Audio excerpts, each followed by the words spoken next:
السلام علیکم ورحمۃ اللہ وبرکاتہ۔ اعوذ باللہ من الشیطان الرجیم، بسم اللہ الرحمن الرحیم۔ ISCR Islamic studies and comparative religion, اسلامی مطالعہ اور تقابل ادیان کے عنوان سے ہمارا یہ الحمدللہ سلسلہ جاری ہے۔ کراچی میں حکیم محمد عمران ثاقب صاحب جو ہمارے اس کارواں کے جو ہمارے رہنما ہیں، کراچی میں حکیم صاحب کا مناظرہ پادری شفیق کمل صاحب سے ہوا۔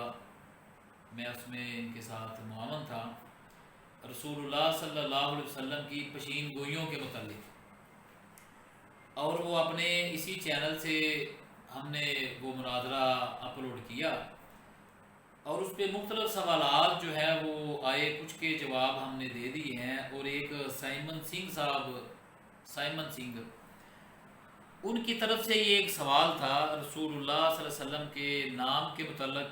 وہ کہتے ہیں جو لفظ محمدین ہے، محمدین یہ لفظ نہیں ہے بلکہ محمدین یہ لفظ ہے۔ اس کے متعلق حکیم صاحب آپ اس کے متعلق وضاحت فرمائیں کہ یہ جو سوال سامنے آیا ہے کہ محمدین اور محمدین لفظ، ٹھیک ہے، اس میں اس کی صحیح ادائیگی اور اس کا تلفظ اور اس کا معنی، اس کا مطلب، اس کے متعلق آپ بیان فرمائیں محترم حکیم محمد عمران ثاقب صاحب، مناظر اسلام۔ بسم اللہ الرحمن الرحیم۔ اچھا، سائمن صاحب نے یہ جو سوال کیا ہے، تو بات یہ ہے کہ قدیم جو عبرانی ہے، آج وہ قدیم عبرانی کا متن تو ہمارے پاس موجود ہی نہیں ہے۔ یہ عبرانی زبان میں ایک تو ترجمہ کیا گیا، پہلی بات تو یہ ہے، اور دوسری بالفرض اگر وہ محمدین ہے، محمدین بھی ہے بالفرض، تو زبانوں کے تغیر سے یہ معمولی فرق جو ہے وہ آ جاتا ہے۔ مثال کے طور پہ بائبل میں عبران ہے، ہمارے ہاں ابراہیم ہے، بائبل میں یونا ہے، ہمارے ہاں یونس ہے، بائبل میں یسوع ہے، ہمارے ہاں جو ہے وہ عیسیٰ ہے، اور اسحاق ہے۔ تو یہ جو ہے، اب آپ دیکھیں کہ جب حضرت مسیح کی باری آتی ہے، یہاں تو ایک معمولی بات ہے نا، محمدین، یہ یا میم جو ہے عبرانی کے اندر تعظیم کی علامت ہے، تعظیمی طور پہ، جیسے الہ الوہیم، تو یہ تعظیم کا صیغہ جو ہے، تو محمد جو ہے اس کے ساتھ یا میم لگائیں گے تو محمدین جسے وہ پڑھ رہے ہیں، محمدین یا محمدین، ٹھیک ہے، یا میم تعظیمی ہے، ٹھیک ہے۔ تو باقی کیا بچا؟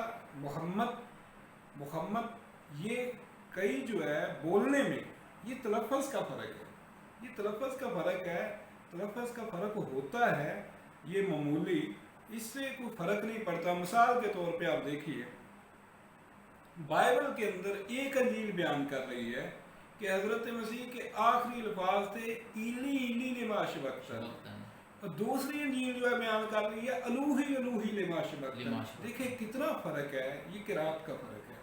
تو یہ بھی جو محمدین اور محمدین ہے، یہ قرات کا فرق ہے، اس کے سوا کچھ نہیں۔ اب آپ دیکھیں کہ حضرت مسیح کا معاملہ آئے تو وہاں ایمانوئیل کا سرے سے کوئی جو ہے نا وہ کوئی ہے نہ میچ کھا رہا ہے نام کے ساتھ، سرے سے نہ کوئی ملتا جلتا ہے۔ یسوع کہاں، ایمانوئیل کہاں؟ تو تب جو ہے یہ یسوع مسیح کا نام کسی نے ایمانوئیل کبھی نہیں رکھا، ٹھیک ہے۔ تو یہ ایمانوئیل پہ بھی قبضہ کرنے چلے جاتے ہیں۔ تو یہاں تو معمولی سا تلفظ کا فرق ہے۔ اور بات یہ ہے، اگر میں آپ سے کہوں کہ ایک شخص جو ہے وہ بغیر باپ کے پیدا ہوا، اور اس کی جو والدہ، اس نے پیدا ہوتے اس بچے نے ماں کی گود میں کلام کیا، اور اللہ تعالیٰ نے اسے معجزات سے نوازا، اور یہود اسے صلیب دینا چاہ رہے تھے، تو اللہ تعالیٰ نے زندہ آسمان پہ اٹھا لیا، نام نہیں لیا میں نے کسی کا۔ کون سی شخصیت آپ کے ذہن میں آئی؟ حضرت عیسیٰ علیہ السلام۔ حضرت عیسیٰ علیہ السلام۔ دیکھیں، صفات سے نام نہ بھی لیا جائے، موصوف کی جو صفات ہیں ان صفات سے پہچانا جا سکتا ہے جیسے وہ نبی کہ جیسے وہ نبی۔ اب دیکھیں یہ تسلسل جو ہے، یہ غزل الغزلیات میں جہاں یہ محمدین کا لفظ ہے، تو وہاں 7 صفت بھی موجود ہے. وہ صفت وہی حضرت موسیٰ علیہ السلام نے جو تورات کے اندر پیشین گوئی کی تھی کہ وہ 10,000 قدوسیوں کے ساتھ رہا. اب یہاں یہ موجود ہے کہ یہ 10,000 میں ممتاز ہے، 10,000 میں ممتاز ہے.